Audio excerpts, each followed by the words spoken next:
Hoje eu recebo Ricardo Gaiotto, que é professor adjunto no Departamento de Língua e Literatura Vernáculas e do Programa de Pós-Graduação em Literatura na Universidade Federal de Santa Catarina.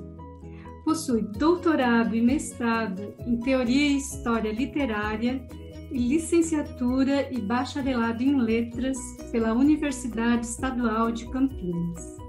Tem experiência na área de letras, atuando principalmente nos seguintes temas: literatura brasileira, modernismo brasileiro, crítica literária, arquivo, memória, jornais e revistas literárias.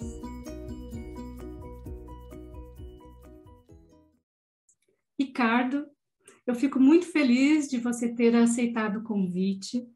É um prazer poder conversar com você sobre Valêncio Xavier. E antes de lhe passar a palavra, eu venho lembrando às pessoas que nos assistem que esta série é guiada pela pergunta: como ler o mês da gripe hoje, imersos na catástrofe? Obrigada, e a palavra é toda sua. Obrigado, Nena. Boa tarde a todas e todos. Boa tarde, Nena.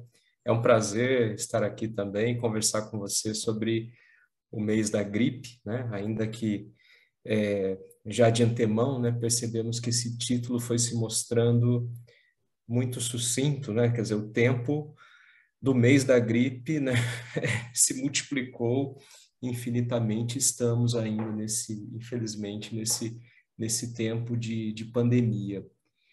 A primeira vez que eu li esse livro, né, a pandemia estava no começo. E agora, por conta do seu convite, eu li de novo. E aquele momento me parecia muito interessante, que era uma espécie de microfilme que passava, né, pelos meus olhos, como nas antigas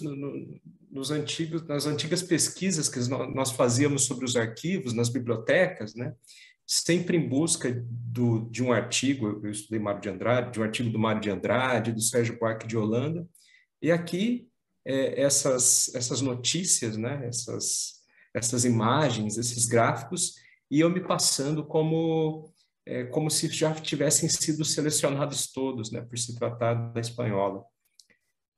E eu ficava bastante também interessado em perceber como que havia, né, um paralelo entre a espanhola, a guerra, né, e a Primeira Guerra Mundial. Também, quando eu pesquisei nos arquivos a crítica literária do Mário de Andrade, entre 39 e 45, ia por vezes, né, iam aparecendo esses reclames sobre a guerra, né, esses artigos sobre a guerra, sempre me fazendo pensar, né, que em paralelo àqueles artigos, em paralelo à crítica literária do Mário de Andrade, aquela profusão de livros, de romances lançados naquele momento, também havia guerra, também havia... o Brasil também passava por um regime ditatorial, né, a ditadura do Getúlio Vargas. Então, o que me colocou um pouco também de volta nesses outros tempos, né, nesse tempo que era o tempo da guerra, que era o tempo da violência, e que também é o nosso tempo, né? É o tempo da violência, é o tempo do autoritarismo, é um tempo, né, de um governante como esse que está aí, né, e que parece contribuir, né, para a catástrofe e a morte, né? O signo da morte está presente em muitos aspectos, né? E tudo isso passando paralelamente. E me chamava muito a atenção, né, primeiramente, naquele momento, nessa passagem, nessa espécie de microfilme que ia passando pelos meus olhos, os dados, né, os dados que apareciam, os dados das mortes, quantas pessoas morreram no mês. Isso me lembrava, né, ao mesmo tempo, um paralelo com a primeira cobertura da imprensa, né, que nos chocou bastante e nos fez, né, quer dizer, me fez acompanhar de novo a imprensa na televisão, né? Coisa que eu não... A imprensa na televisão, os noticiários da televisão, coisa que eu não fazia há muito tempo por uma questão, né, de política, uma questão realmente que me incomodava muito. E estávamos ali, né, diante dessa situação. Os dados também pipocavam, esses dados aumentavam, é claro, o terror, né, as mortes, o fechamento das cidades, o fechamento do mundo, né? Então, quando eu li pela primeira vez, né, isso me chamou bastante atenção e compunha, né, também esse horror que voltava, né, de certa forma.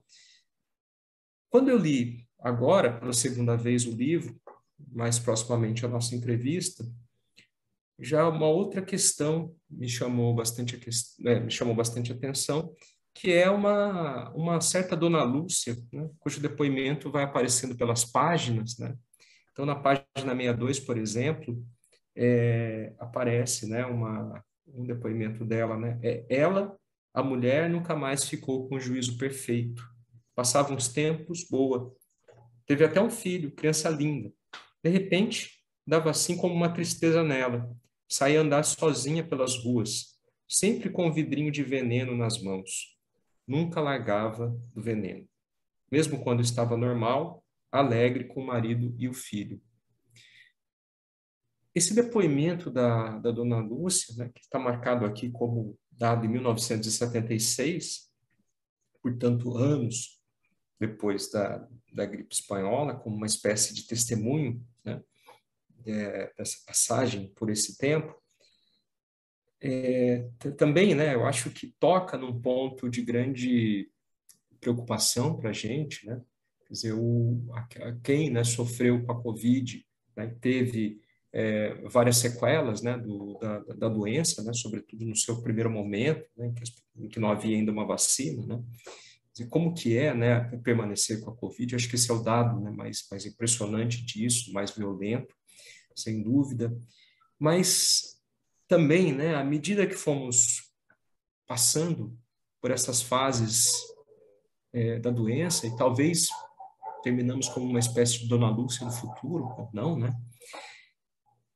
Também fomos percebendo que a nossa vida, né, nosso microcosmo foi mudando de tal forma que a cada nova fase era necessário aprender uma espécie de vida nova, né? De como se comportar, de como ter um decoro, uma forma de sobreviver a essa vida, né?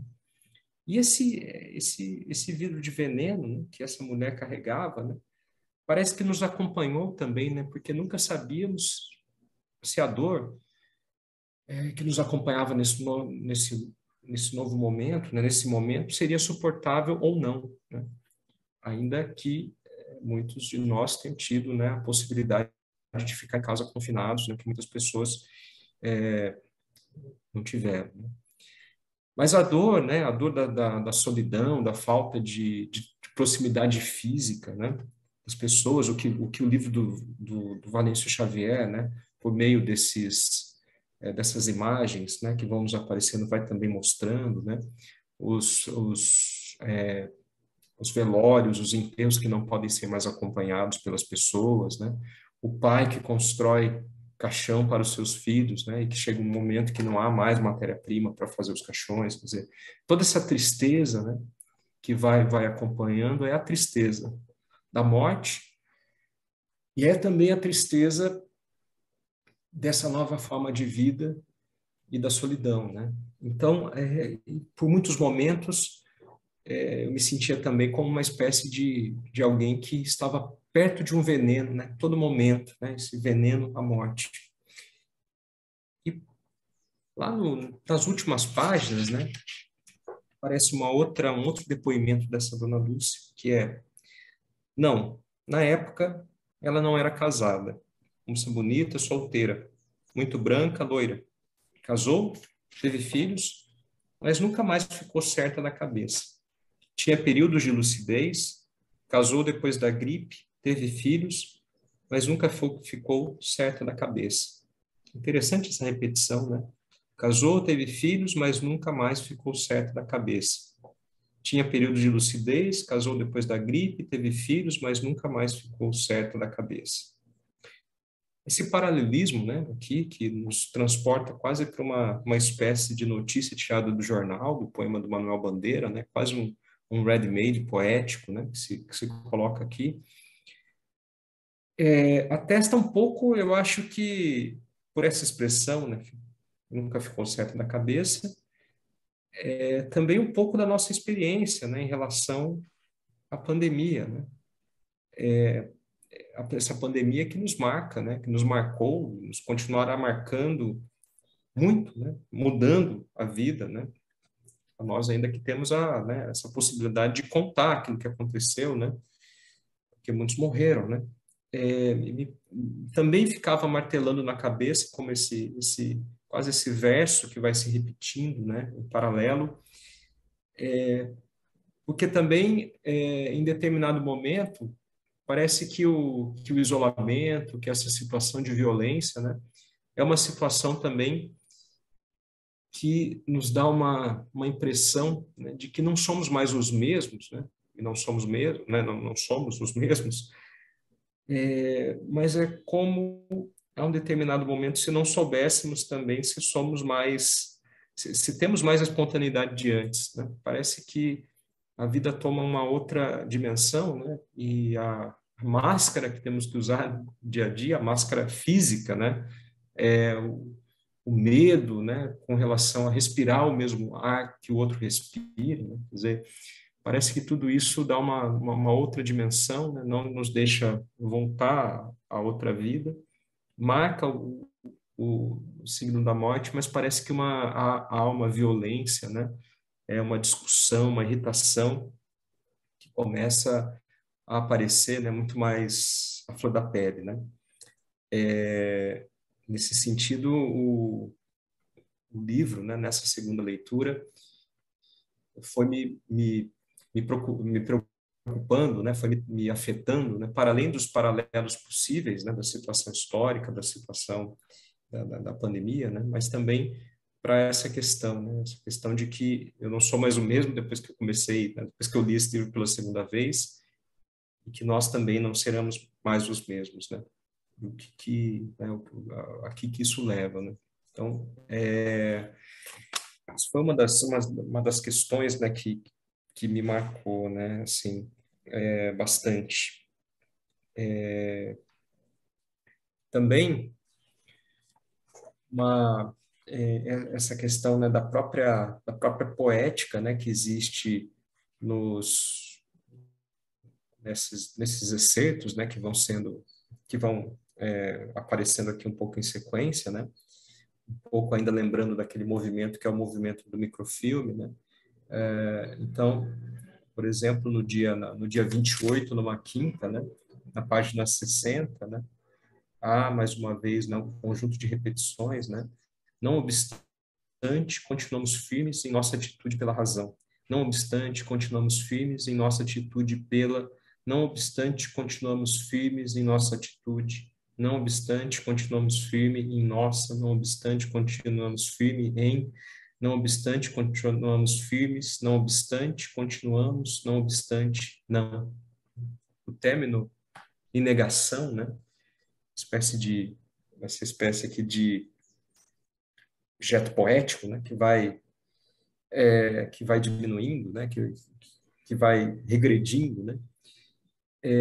Também me parece também provocar um pouco, né? Também afetar um pouco em relação à própria crença que tínhamos, né? De que a situação ia se resolver, né? Que ia passar, né? Não obstante, continuamos firmes em nossa atitude pela razão, chegamos ao não, né? Então, diante agora dessas várias movimentações anti-vacina, negacionistas, né? Parece realmente que a razão, né, vai subsumindo, né, vai desaparecendo dos discursos, né? E também uma certa capacidade, né, de raciocinar, né, eu me lembro que por um momento vários amigos, né, conversava com vários amigos e os amigos estavam fazendo poemas, né, estavam escrevendo artigos, né, até que chegou um momento que parecia que ninguém estava conseguindo produzir mais nada, né. Então me parece que essa falta, né, ela também vai ela também vai vai se prolongando por muito tempo, né? Então, essa construção que parece aqui me deixou bastante impressionado também, né? Justamente eu acho que ela se junta também, essa perda de espontaneidade a qual me referia, né? Que parece até ser uma sensação inocente, quer dizer, o que é espontaneidade, o que é sinceridade, mas com a qual eu tive que me reaver, né, nesses tempos, né, porque no doutorado eu estudei, né, a questão da sinceridade, aliás, na crítica literária, né, parece que ela retornou, né, justamente para mim, né, como fazendo um paralelo com a espontaneidade, mas às vezes a gente tem que voltar e dizer, não obstante, continuamos firmes em nossa atitude pela razão, né, para não ficar com esse não que nos mina qualquer força, né. Acho que foi isso, né, que eu tenho, assim, mais me afeta no livro, né, em certo Eu aspecto. gostei muito desse detalhe que você chamou a atenção agora, né? Essa questão da negação, que você Uhum, vai dizendo que a razão vai desaparecendo, né? E esse depoimento da dona Lúcia também é confuso, aham, é sim, impreciso, é, né? Então, suspende todas as certezas, mas é a brincadeira do Valêncio também, né? aham, sim, Ele sim, brinca, ele tem essa questão irônica muito forte. aham, Então, sim, quando a gente acha que tem algo que é muito certo, ele já não, desconstrói, né? Isso eu acho é, que é o lado lúdico do livro, né? Ele brinca sim, com o leitor o tempo todo, né? Ele nos desconstrói, né? Então, é, quando a gente fica meio triste, já vem uma notícia engraçada, né? Vem uma musiquinha, né? Então, sempre tem um lado muito irônico, né? Nesse tudo. E eu gostei também que você chamou a atenção dessa questão do ready-made poético, né? Que, aham, que, sim, que vem, né? Que ele vai é, construindo ao longo do livro. E, e quando você fala, eu achei uma questão muito boa que a gente não tinha tocado ainda aqui no nossos encontros, essa questão da espontaneidade, sabe? Eu acho que foi um detalhe muito importante que você chamou a atenção, né? Porque realmente, o que seria hoje a espontaneidade, né? sim, E você traz com a espontaneidade a questão da irritação, né? Essa irritação à flor da pele, né? Porque quando você pensa que você vai ter mais tempo para escrever, né? Por exemplo, aham, você citou, né? Os meus amigos estavam produzindo, estavam escrevendo artigos, de repente todo mundo parou. Mas parou por quê? Né? Na verdade, eu acho que é o excesso de trabalho, né? Porque a partir do é, momento que você ficou em casa, parece que você trabalha muito mais, você é muito cobrado mais, né, muito mais, né? A é, tela está disponível o tempo todo, sim. né? Você está Vocês sendo gravado o tempo todo. é, não há separação, né, entre o mundo do trabalho e o seu mundo, a sua casa, quer dizer, não, nossa, a gente acho que se deu conta de quanto essa separação física, né, mesmo é muito importante, né? Sim. Inclusive, o ir para o trabalho, né? A caminhada É, para o trabalho, o café que você vai tomar antes de entrar na sim, sala de aula, não é. é? Sim, sim. Eu me lembro as primeiras aulas, né, síncronas que fazíamos à distância aqui com os alunos, uma das aulas foi muito interessante porque os alunos, eu cheguei como 2 minutos atrasado, assim, os alunos começaram um diálogo, eu vou ali na cantina pegar um pão de queijo, outra, vou tomar um café, traz um para mim e tal, então, é, era essa memória, né, e com o tempo e com o tempo da pandemia, há muitos alunos que ainda não vieram, né, presencialmente para a universidade. Há duas turmas talvez que iniciaram o curso e não tem nem lembrança, né, do que é essa vivência na universidade, né? É tão importante, né? A vivência no campus, né? Na biblioteca, até mesmo o É, RU, né? sim, sim, né, com essa divisão, o compartilhar o espaço público, né? Quer dizer que é. Uhum. E isso que você fala da espontaneidade, eu achei muito interessante, porque, bom, a todo momento, né, o Valêncio está trabalhando com isso, né? Bom, olha só, né, eu estou fazendo esses recortes aqui, né? Desaparecem como recortes, mas né, não são eu estou, né, tô montando ironicamente, estou suspendendo justamente a crença também do leitor em vários momentos, né? Assim, e é interessante porque também num noticiário, né, num jornal,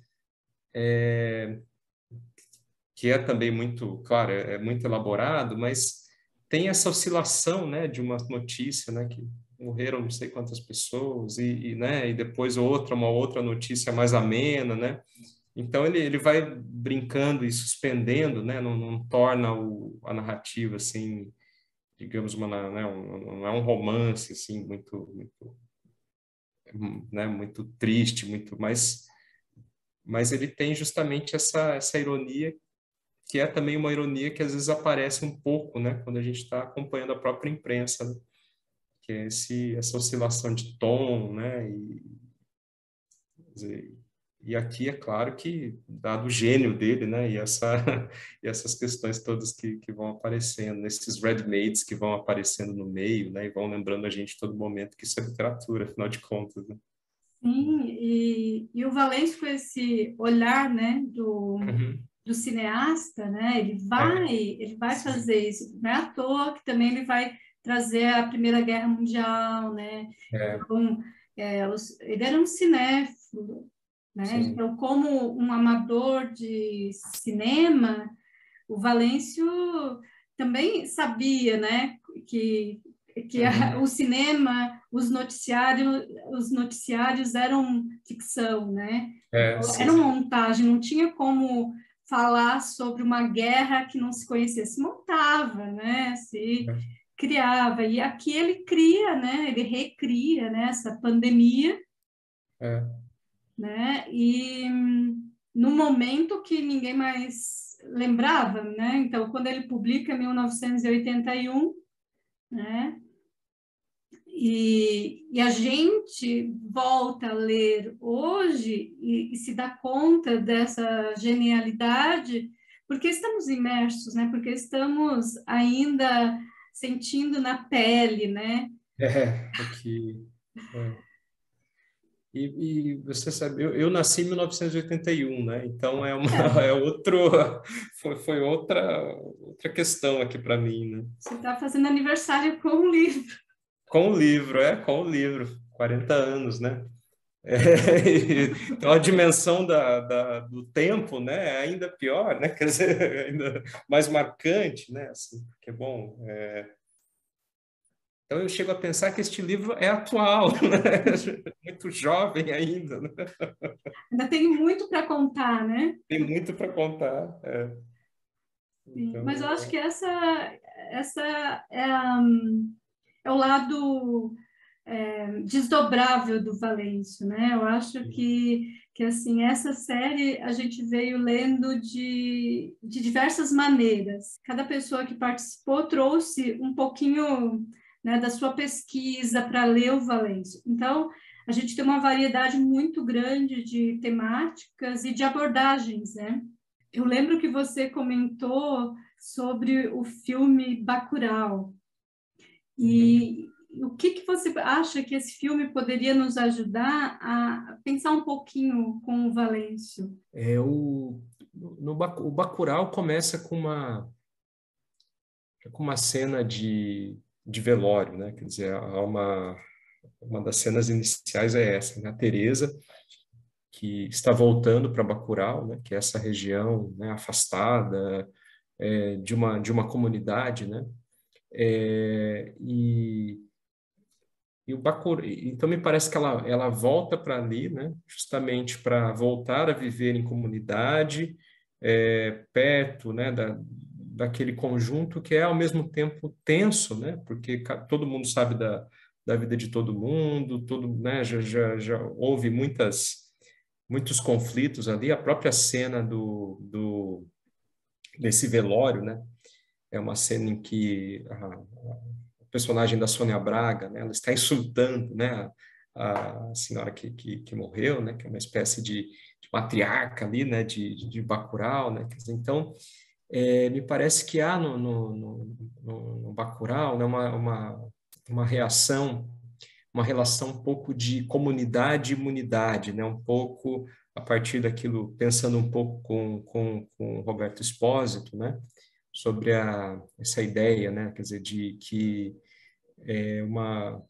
a imunidade, né? Ou seja, o afastamento do contato com o outro, né?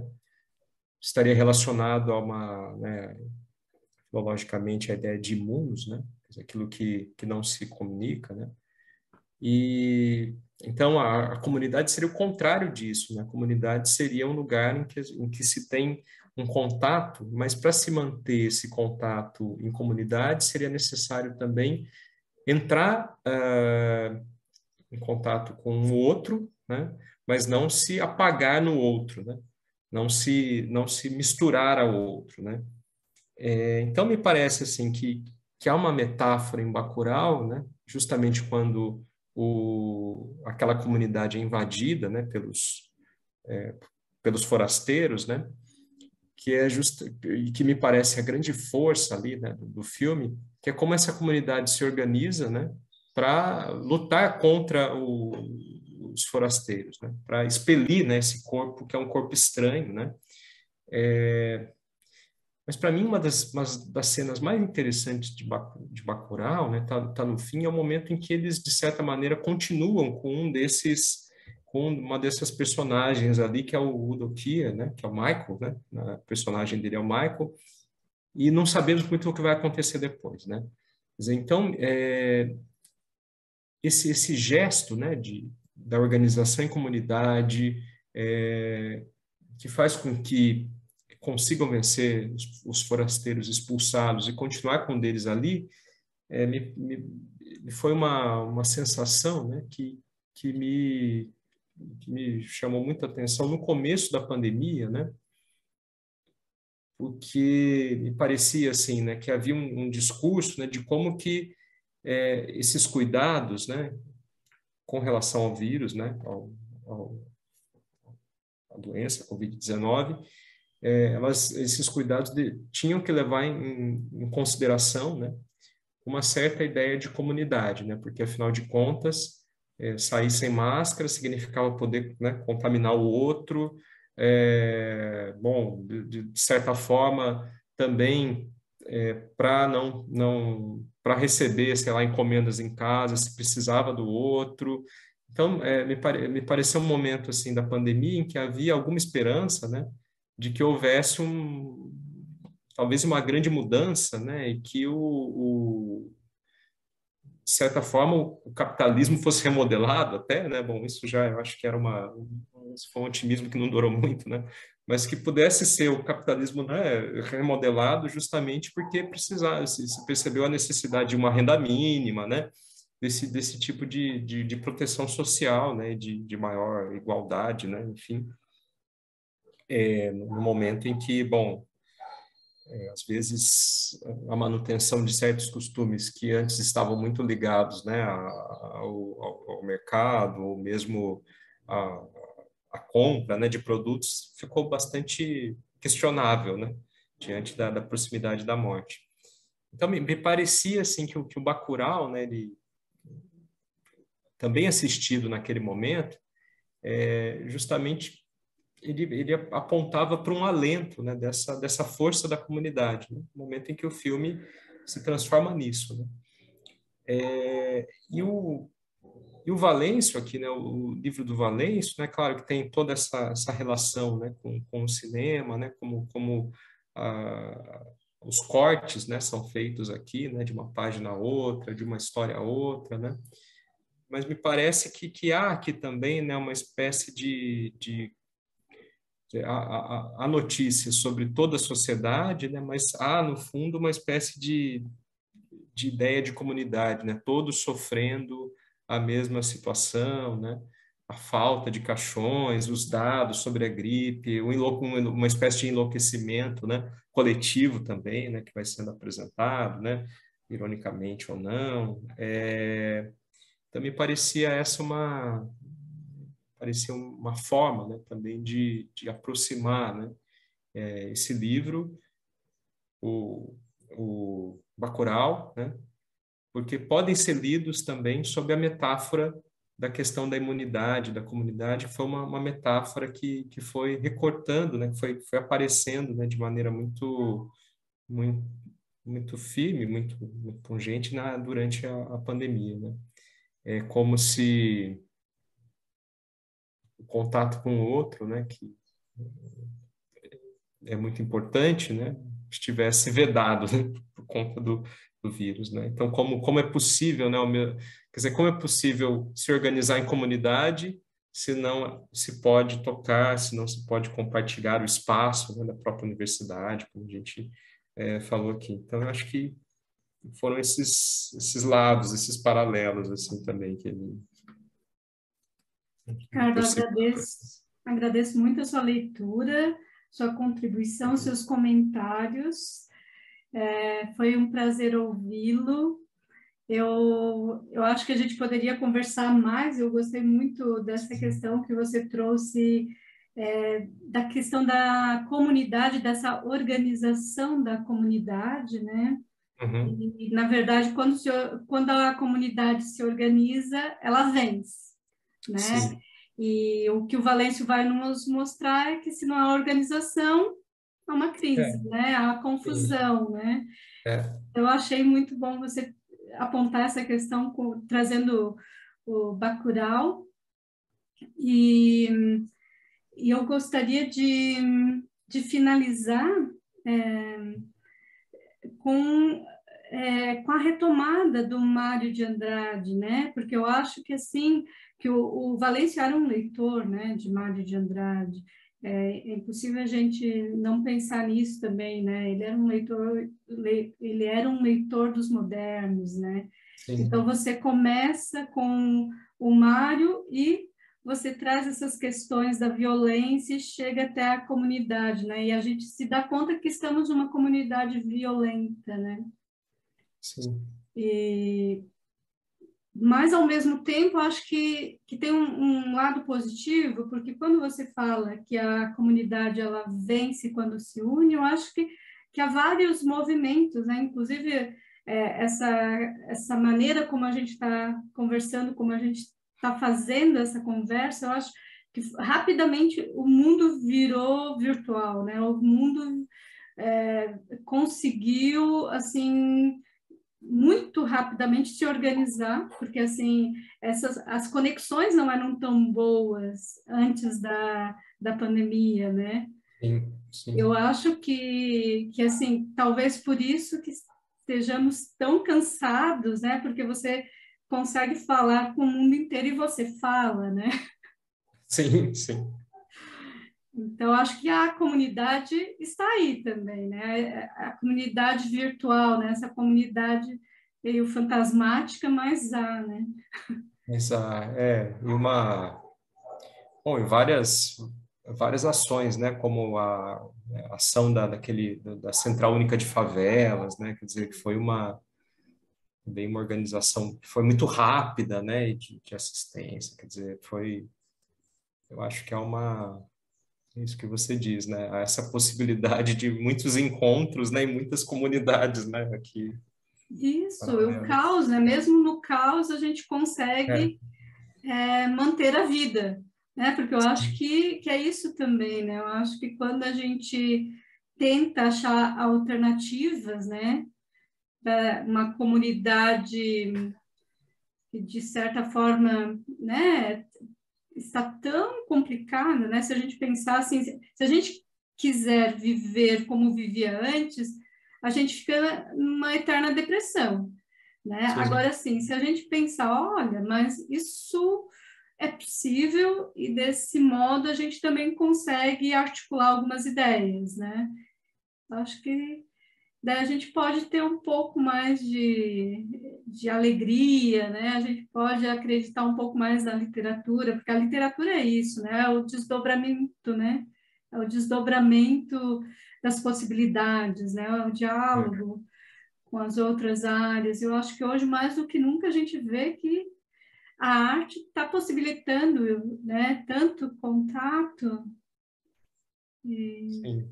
eu tenho, assim, eu tenho o privilégio, né, de poder acompanhar muitos espetáculos, muitas lives, né, e eu vejo como as pessoas produzem, como as pessoas, lógico, não é simples, não é fácil, né, porque, assim, é muito delicada a situação. Eu tenho a consciência de que atinge o mínimo, né? Uma grande maioria está de fora. Mas, Sim. assim, há algumas pessoas, há um grupo, né, que está tentando manter, né, que está tentando fazer registros, né? Essa série é uma tentativa de registrar, né, de manter um pouco do contato com um autor que nem é tão lembrado pelas pessoas, né? Sim. E nesse sentido, eu acho, Nena, que você, né, também é um prazer participar, né? Te agradeço o convite, porque você está criando essa comunidade de leituras, né? De leitores em torno desse autor, né? Quer dizer, então, ver essa série é uma maravilha nesse sentido, né?